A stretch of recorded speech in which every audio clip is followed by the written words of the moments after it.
รักที่เคยสวยงามเปลี่ยนไปเพราะใจของนางเริ่มสิจืดจางบ่มีความหมาย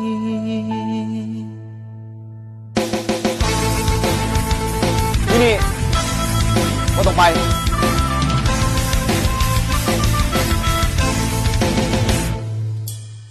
รักที่เคยสดใสเริ่มสิใกล้ความจริงจากให้เป็นผู้หญิงน้องเป็นนางมารร้ายสิ่งที่อ้ายใฝ่ฝันนับวันมันยิ่งพังอ้ายเริ่มหมดความหวังต้องมานั่งเสียใจ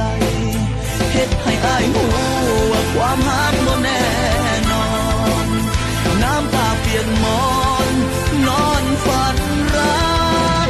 ให้น้องไปสาไปหาคนที่คู่ควร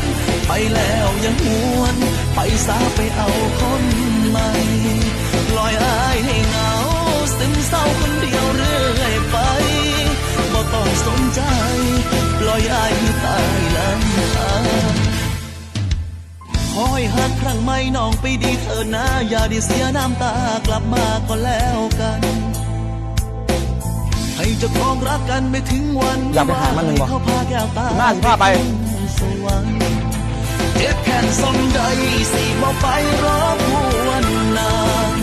ที่เดินตามทางที่เจ้าเลือกไว้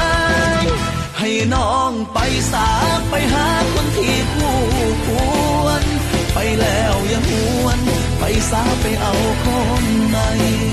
ปล่อยอ้ายให้เหงาซึมเศร้าคนเดียวเรื่อยไป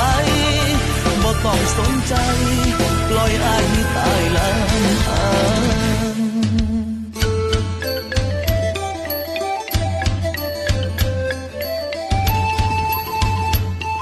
เรามาแข่งรถกันดีกว่าถ้านายชนะเราจะยอมให้ออมแอมมาอยู่กับนายแต่ถ้าเราชนะออมแอมจะต้องกลับมาเป็นแฟนเราเหมือนเดิมโอ้ละน้อสิบ่ทอดนางไปเถิดเอวบานให้น้องไปสาโอ้ละน้อสิบ่ทอดนางไปเถิดเอวบานให้น้องไปสาต่อจากนี้สองเอาลาไกลคำพูดสุดท้ายก่อนสิไปม้วนมาได้ว่าจากใจให้น้องไปสาอายลาก่อนเจ็บแค้นซ้ำใด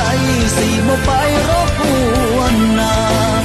ที่เดินตามทางที่เจ้าเลือกไว้ให้น้องไปสาไปหาคนที่คู่ควรไปแล้วยังหวนไปสาไปเอาคนใหม่ปล่อยอ้ายให้เหงาซึมเศร้าคนเดียวเรื่อยไป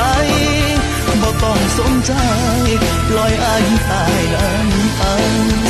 ให้น้องไปสาไปหาคนที่คู่ควรไปแล้วยังหวนไปสาไปเอาคนใหม่ปล่อยอ้ายให้เหงาซึมเศร้าคนเดียวเรื่อยไปบ่ต้องสนใจ